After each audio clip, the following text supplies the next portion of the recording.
असलेल्या आमच्या रोटरी क्लबच्या सिनियर रोटरी सदस्य तसंच पास्ट प्रेसिडेंट पूर्वाध्यक्ष होत्या त्या माया मिहानी मॅडम, इथील सर्व शिक्षक शिक्षिका आणि विद्यार्थी मित्रांनो, कशासाठी आलो आज आपण इथे? कोणी सांगेल? तुमच्या आणि माझ्यामध्ये ना डिस्टन्स खूप झालाय, अंतर खूप जास्त झालंय. बोलाल ना माझ्याशी? कशासाठी आलोय आज आपण इथे? Career guidance. करिअर गायडन्स माहिती आहे का तुम्हाला? करिअर म्हणजे काय असतं ते माहिती आहे? मग कोणी कोणी ठरवलंय आपलं करिअर? मला काय व्हायचंय असं कोणी ठरवलंय? काहीतरी स्वप्न असतात ना आपली, असतात की नाही? मे बी मोठी झाल्यावर ती स्वप्न बदलू शकतात, पण तरी पण लहानपणापासून आपण कुठलं तरी स्वप्न बघितलेलं असतं, काहीतरी बनायचं. कोणी सांगेल का कोणाला काय बनायचंय? तर कोणाचं काय स्वप्न आहे? एक दोन तीन जण हात वर करून की मॅडम मला हे व्हायचंय, मॅडम मला हे बनायचंय. कोणी सांगेल? मुलींची संख्या खूप दिसते बरं का इथे. मुलींची मेजॉरिटी आहे. मुलींनी सांगायला पाहिजे स्वप्न आपली. कोण सांगेल? कुणाला डॉक्टर व्हायचंय? Very good. कुणाला इंजिनियर व्हायचंय? इंजिनियर व्हायचंय. मुलांना इंजिनियर व्हायचं असतं, मुलींना पण व्हायचं असतं आजकाल इंजिनियर, है ना? बरं, या डॉक्टर आणि इंजिनियरच्या व्यतिरिक्त काही प्रोफेशन असतात का? कोणते? Very good. सीए. अजून? अजून? तिसरं प्रोफेशन सीए. त्याच्यानंतर बिझनेसमॅन व्हायचं असतं. तर अशी आपली सगळ्यांची काही ना काही स्वप्न असतात, है ना?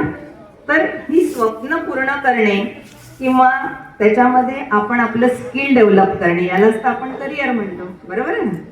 पण हे जे स्वप्न आपण ठरवलेलं आहे आता, त्यासाठी आपल्याला काय करावं लागतं, है ना? ते सगळ्यात महत्वाचं आहे. कारण नुसतं असं म्हटल्याने होतं का आणि स्वप्न पाहिल्याने होतं का की मला डॉक्टर व्हायचंय, मी डॉक्टर झालो, असं होते का? नाही, है ना?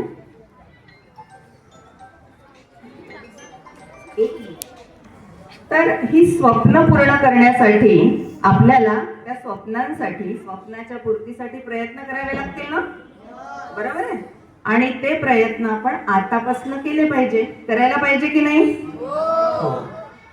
डॉक्टर होण्यासाठी काय लागतं, इंजिनियर होण्यासाठी काय लागतं, किंवा कुठलंही प्रोफेशन जेव्हा आपल्याला आपल्या लाईफमध्ये अचीव करायचं असेल, तर त्यासाठी सर्वात जास्त कुठली तयारी करावी लागते? ती तयारी करणं खूप आवश्यक आहे. आता इथे बघा, माझ्या समोर विद्यार्थी आय थिंक 4th स्टँडर्ड पासून इथे मुलं आहेत का? 5th पासून. 5th to 10 ची मुलं आहेत, है ना? थोडासा वयोगट व्हॅरी होतोय. 5th, 6th, 7 ची मुलं थोडी छोटी असतात. मे बी त्यांना करिअर म्हणजे काय हे माहिती नसेल कदाचित, पण त्यांच्यासाठी पण मी बोलणार आहे आणि तुमच्यासाठी पण मी बोलणार आहे. छोट्या मुलांसाठी बोलताना मोठ्या मुलांनी दुर्लक्ष करायचं नाही, कारण ज्या टिप्स छोट्या मुलांसाठी आहे ना, त्याच टिप्स मोठ्या मुलांसाठी पण आवश्यक आहेत. ठीक आहे? तर काय करायचं आपल्याला ह्या करिअरमध्ये, किंवा आपलं करिअर घडवण्यासाठी आपल्याला सर्वात पहिले काय करायला पाहिजे ते लक्षात घ्या. सगळ्यात महत्त्वाचं म्हणजे तुम्हाला काय आवडतं किंवा तुमची काय स्ट्रेंथ आहे ही तुम्हाला ओळखता आली पाहिजे. तुम्हाला गोष्ट ऐकायला आवडते? आवडते ना? एक गोष्ट सांगते, ठीक आहे? एका जंगलामध्ये ना खूप सारे प्राणी राहत असतात. ससा असतो, माकड असतं, तिथे त्या पाण्यामध्ये राहणाऱ्या फिश असतात, हरिण असतं. खूप सारे जंगलातले प्राणी जंगलामध्ये राहत असतात. छान त्यांची दोस्ती असते, एकमेकांशी खेळतात, मस्त फ्रेंडशिप असते. पण तिथे ना एक माकड पण असतं त्यांच्यामध्ये. माकड तुम्हाला माहिती ना, पहिलेच जरा थोडं खोडकर असतं, चिडवायला आवडतं माकडाला, आवडतं की नाही? तर माकड आहे ना, सरसर झाडावर उड्या मारतं, खाली उतरतं, वर चढतं, वरच्या फांदीवर जाऊन बसतं आणि त्याला ते उड्या मारताना पाहतो, त्या बाकीचे सगळे प्राणी बघत असतात, त्याच्यात फिश असते की नाही आपली फिश मासा, तो पण त्याला बघत असतो. तर तो माकड आहे ना त्याला चिडवायला लागतो त्या मास्याला छोट्या, की बघ म्हणतो मी कसं झाडावर चढू शकतो, बघ म्हणतो मी कसं अगदी वरच्या फांदीवर जाऊ शकतो, सरकन खाली, तुला चढता येते का म्हणतात झाडावर. फिश चढेल का झाडावर? आणि झाडावर चढली तर राहील का जिवंत? नाही राहणार. मग ती फिश म्हणते ठीक आहे, म्हणते मला तुझ्यासारखं झाडावर चढता येत नाही, उड्या मारता येत नाही, पण मी पाण्यात पोहते म्हणते. तुला येतं का पाण्यात पोहता? मी जसं कायम पाण्यामध्ये पोहत राहते, पाण्यामध्ये राहते, तसं तुला पाण्यात पोहता येईल का, पाण्यात राहता येईल का, ती माकडाला म्हणते. तर माकड म्हणतो नाही, म्हणतो मला पण नाही जमणार. याचा अर्थ काय होतो? जेवढे सगळे प्राणी होते त्या प्रत्येक प्राण्याची क्षमता वेगवेगळी असेल ना, आहे ना. सशाची आपली क्षमता असते, हरिण आपल्या क्षमतेनुसार राहतं, फिशच्या आपल्या कॅरेक्टरिस्टिक असतात, त्यांचे त्यांचे गुणधर्म असतात, आणि त्यानुसार ती त्यांची स्ट्रेंथ असते. बरोबर आहे. एखादा मासा जर पाण्यात 24 तास राहू शकतो, पाण्याच्या बाहेर काढला तर तो मासा जिवंत राहील का? नाही. तसंच माकडाला तुम्ही 24 तास पाण्यात ठेवा तर राहील का हो माकड जिवंत? नाही. कारण माकड हे झाडावर राहणारा प्राणी आहे, फिश हा पाण्यात राहणारा प्राणी आहे. अशाच पद्धतीने आपल्या या सर्व विद्यार्थ्यांमध्ये, मुलांमध्ये, टीचर्सला पण माझं हे सांगणं आहे की प्रत्येकाची काही ना काही स्ट्रेंथ असते, क्षमता असते. प्रत्येक मुलाला अभ्यास करायलाच आवडतो असं काही आहे का? नाही, आहे ना. अभ्यास आवडणारे फार कमी मुलं असतात, आहे की नाही. कोणाकोणाला आवडतो अभ्यास करायला? आवडतो? वा, तुमच्या शाळेत मॅडम खूप मुली ज्यांना अभ्यास करायला आवडतो. चांगलं आहे, छान. पण कसं असतं माहिती का, अभ्यास आपल्यासाठी कंपल्सरी असतो, आहे ना, म्हणून आपण तो करतो. आवडत नसतो आपल्याला अभ्यास, आवडणारे फार कमी मुलं असतात. पण अभ्यास आवडत नाही म्हणून तो मुलगा किंवा ती मुलगी हुशार आहे किंवा नाही हे आपण ठरवू शकत नाही.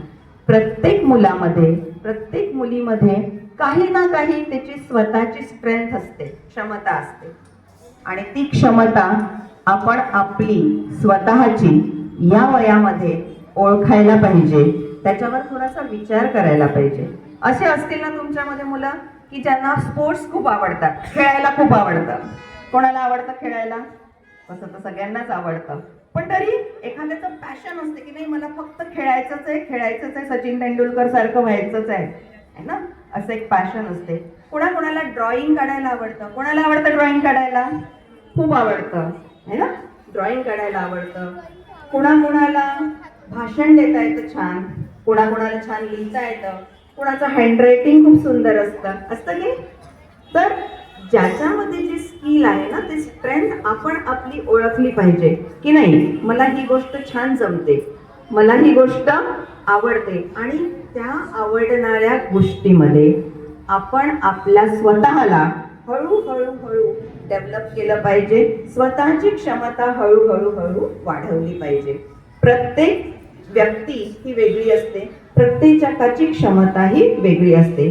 त्यानुसार तुम्ही या वयामध्ये तुम्हाला स्वतःला डेव्हलप करायला सुरुवात केली पाहिजे. आणि या क्षणी टीचर्सला पण माझं हे सांगणं असेल की प्रत्येक मुलाची गुणवत्ता ही आपण त्यांच्या मार्कावरून किंवा त्यांच्या पास फेलवरून न ठरवता त्यांच्यामधले जे गुण आहे त्या गुणांना आपण सुद्धा वाव देण्याचा प्रयत्न केला पाहिजे आपल्या शाळेच्या थ्रू, जेणेकरून ते त्याच्यामध्ये बघा आपली आवड हे पुढे चालून आपलं करिअर होऊ शकते, आपलं करिअर घड. पण तुम्ही त्यामध्ये किती तुमचं स्किल डेव्हलप करता, स्किल डेव्हलप करणं खूप गरजेचं आहे ना.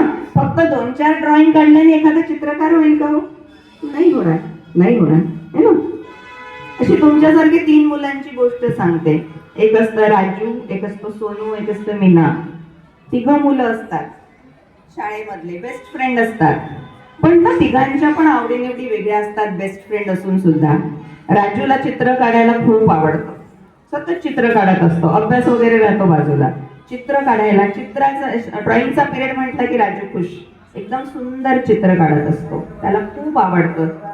त्याच्यानंतर सोनू असतो की सोनू, त्याला ग्राउंडवर खेळायला आवडतं. स्पोर्ट्स पिरियड असला की सोनू खुश, है ना. ग्राउंडवर जायचं, मस्त खेळायचं, खूप खेळायचं. आणि मीना असते की नाही, मीना, तिला ना खेळायला आवडत ना चित्र काढायला आवडत, तिला वाचायला खूप आवडतं. लायब्ररीत जायचं, वेगवेगळी पुस्तकं घ्यायची, वेगवेगळी पुस्तकं वाचायची, ती तिची आवड होती. आणि ह्या आवड ह्या मुलांनी जेव्हा जपल्या तेव्हा तुम्हाला माहिती आहे का, राजू जो ड्रॉइंग काढायचा तो मोठा झाल्यावर मोठा चित्रकार झाला. म्हणजे तुमची आवड जर तुम्ही जपली, त्याच्यामध्ये तुम्ही तुमचं शिक्षण घेतलं, तुम्ही तुमचं स्किल डेव्हलप केलं, तर तुम्ही करिअर म्हणून तो ऑप्शन निवडू शकता. राजू छान चित्रकार झाला है ना. जो सोनू होता ग्राउंडवर खेळायचा तो मोठा खेळाडू झाला. आणि मीना होती ना, तिला खूप वाचायला आवडायचं, ती टीचर झाली मोठी झाल्यावर मुलांना शिकवण्यासाठी.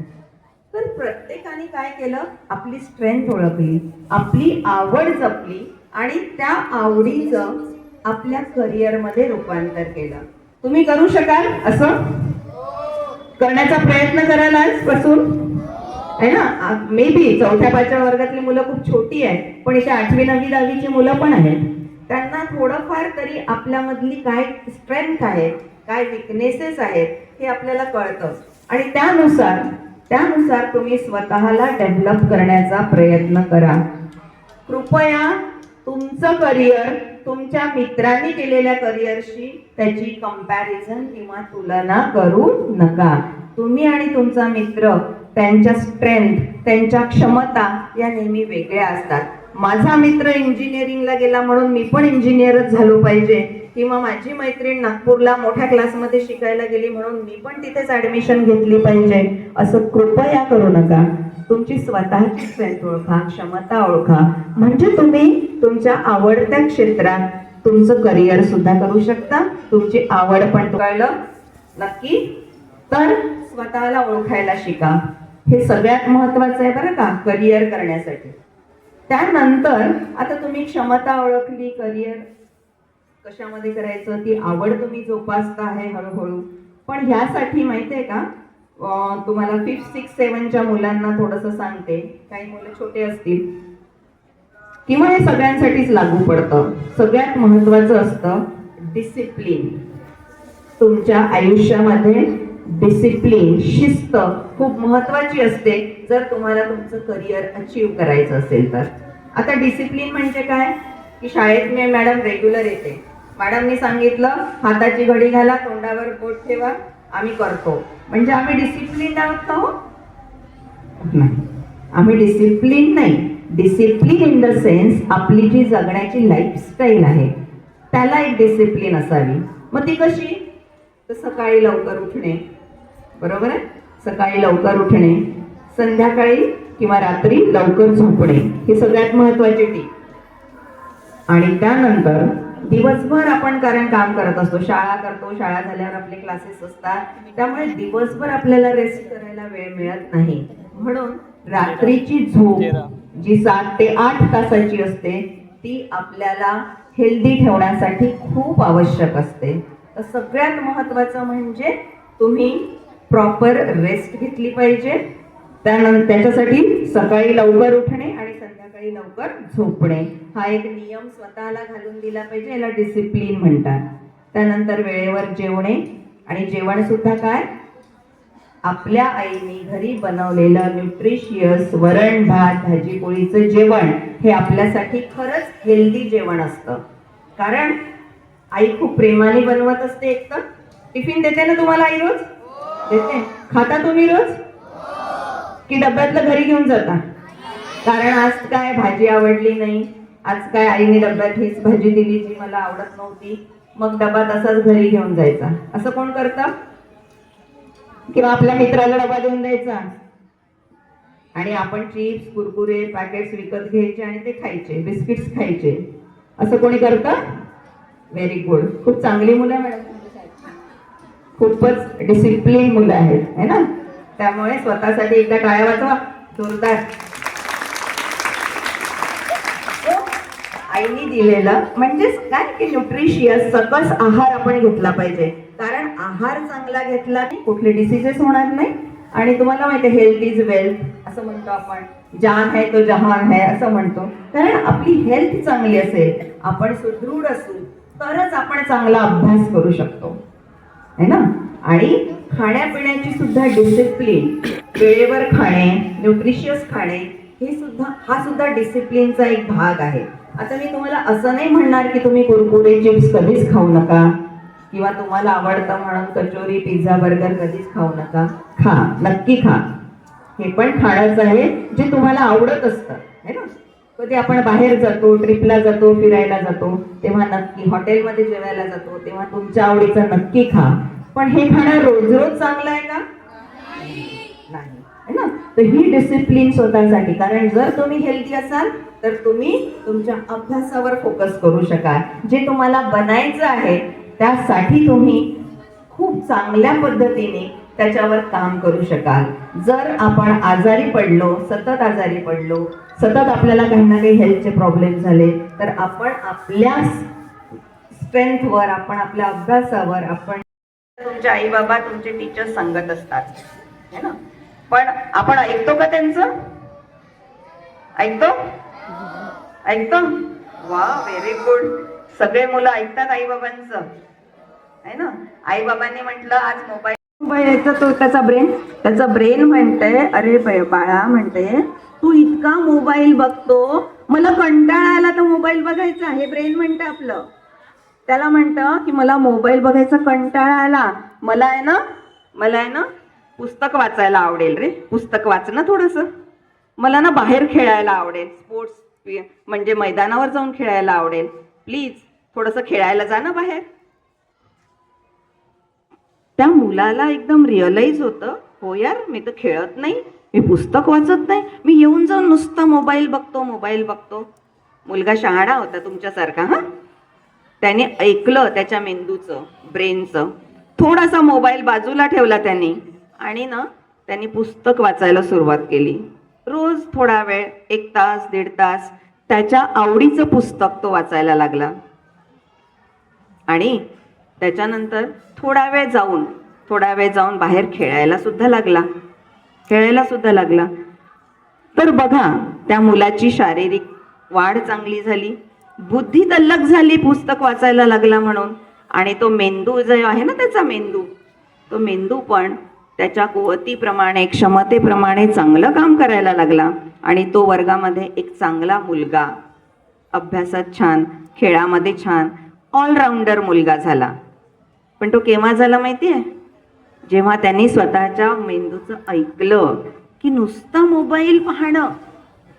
मोबाईल पाहणं हे आपल्यासाठी घातक आहे, हे आपल्यासाठी चांगलं नाही. मोबाईल बघा तुम्ही, पण एक लिमिटेड वेळासाठी. किंवा मोबाईल जेव्हा आपण बघतो ना, तेव्हा दुसऱ्या एका मुलाची गोष्ट सांगते तुम्हाला. मोबाईल कसा बघायचा, म्हणजे खरंच मोबाईल बघायला पण आवडतंच आपल्याला, पण काय बघायचं असतं हो त्या मोबाईलमध्ये? एक खेड्यातला मुलगा होता, खेड्यातल्या शाळेतला असेल, 7वी 8वी 9वीतला मुलगा. आणि त्याच्या आईवडील शेतकरी होते, शेतात रोज काम करायचे, त्यांच्याकडे थोडंसं शेत होतं. त्या शेतामध्ये आईवडील बिचारे कष्ट करायचे, राबायचे, आणि हा मुलगा मोबाईल बघायचा. अभ्यास त्याला आवडत नव्हता, शाळेत जायचं म्हटलं की त्याला कंटाळा यायचा, पण मोबाईल बघायला खूप आवडायचा. पण तुम्हाला या मुलाचा एक गुण सांगू का? मोबाईल तर तो बघायचा, पण त्यांनी काय बघावं बरं मोबाईलमध्ये? तो काय बघायचा माहिती? तो बघायचा की आपल्या घरी जी शेती आहे, आई बाबा जे शेतीमध्ये काम करतात, तर त्या शेतीतले वेगवेगळे युट्यूबवर असणारे व्हिडिओज तो बघायचा. की मी किती चांगल्या पद्धतीने शेती करू शकतो, या शेतीतलं आजचं नवीन तंत्रज्ञान किंवा टेक्नॉलॉजी काय आहे, जेणेकरून तो ते मोबाईल, ते व्हिडिओज बघून आपल्या आई वडिलांना मार्गदर्शन करायचा की शेतामध्ये हे केलं पाहिजे, ते केलं पाहिजे, असं केलं पाहिजे, तसं केलं पाहिजे, यांनी आपल्या शेतातलं उत्पन्न वाढेल, उत्पादन वाढेल. असं करून करून त्या मुलांनी, बघा 8व्या 9व्या वर्गातला मुलगा होता तो, परंतु त्यांनी हळूहळू त्या मोबाईलचा उपयोग करून आपल्या शेतीमधलं संपूर्ण तंत्रज्ञान त्या यूट्यूबच्या व्हिडिओजवरनं शिकून घेतलं. ते त्यांनी त्याच्या आई वडिलांना सांगितलं, आई वडिलांना मार्गदर्शन केलं त्याच्या संदर्भात. आणि पुढे चालून मग त्यांनी काय केलं, स्वतःचे व्हिडिओज तयार करायला, आपण रील बनवतो ना, तशा छोट्या छोट्या रील्स त्यांनी स्वतःच्या तयार केल्या. शेतीतलं तंत्रज्ञान तो स्वतः सांगू लागला आणि तो एक मोठा झाल्यावर प्रगत शेतकरी बनला. म्हणजे या मुलाने काय केलं हो, त्या मोबाईलचा सदुपयोग केला की नाही. त्याचं करिअर घडवण्यासाठी, त्याला स्वतःला डेव्हलप करण्यासाठी त्याने त्या मोबाईलचा उपयोग केला. म्हणून हा मोबाईल जो असतो ना, त्याचा कसा उपयोग करायचा हे आपल्याला ठरवता आलं पाहिजे. आणि त्या पद्धतीने जर तुम्ही मोबाईल वापरला तर मोबाईल सारखं दुसरं साधन आज नाहीये जे तुम्हाला भरपूर क्षेत्रांमधलं नॉलेज देऊ शकते. बरोबर आहे. कराल मग असं मोबाईलचा सदुपयोग कराल. फक्त रील्स पाहणे, फक्त यूट्यूब पाहणे, फक्त व्हिडिओज पाहणे, व्हिडिओ गेम खेळणे यासाठीच मोबाईलचा उपयोग नसतो. खूप चांगल्या गोष्टी आहेत मोबाईलमध्ये शिकण्यासारख्या, खूप चांगल्या गोष्टी. खूप लोकांचे त्याच्यामध्ये व्हिडिओज असतात जे आपण बघितले पाहिजे आणि आपल्या ज्ञानामध्ये भर घातली पाहिजे. कराल असं नक्की. सो मोबाईल वापरा, पण जपून आणि आपल्या फायद्यासाठी वापरा. ठीक आहे. आता तुम्ही म्हणाल मॅडम करिअर मार्गदर्शन, तुम्ही करिअर गायडन्ससाठी आल्या, तुम्ही आम्हाला काहीच सांगितलं नाही करिअरसाठी काय करायला पाहिजे है ना. तर हे सगळे नियम जर तुम्ही पाळले ना तर तुमचं करिअर आपोआपच घडेल बेटा. कारण तुम्ही या सगळ्या शिस्तीमध्ये राहिलात तर तुम्ही अभ्यास कराल, अभ्यासावर तुमचा फोकस असेल आणि तो फोकस जर चांगला असेल तर आता मी 8th स्टँडर्डच्या मुलांसाठी सांगणार. 8th स्टँडर्डची मुलं कुठे आहेत, हात वर करा. 8th स्टँडर्ड हे आपण जेव्हा 8th स्टँडर्ड मध्ये जातो ना बेटा, हा आपल्या करिअरचा बेसिक क्लास असतो, बेस असतो, हा पाया असतो. इथून आपण आपल्या करिअरचा विचार करायची सुरुवात केली पाहिजे की मला खरंच आयुष्यामध्ये काय बनायचंय. 8वा वर्ग हा बेसिक फाउंडेशनचा क्लास आहे जिथे तुम्ही तुमचे स्किल्स, तुमच्या क्षमता, तुमची स्ट्रेंथ ओळखून त्यावर काम करायला सुरुवात करायला हवी. तुम्हाला माहिती आहे का, आपण ते बांबूचे झाडं लावतात ना, बांबूचे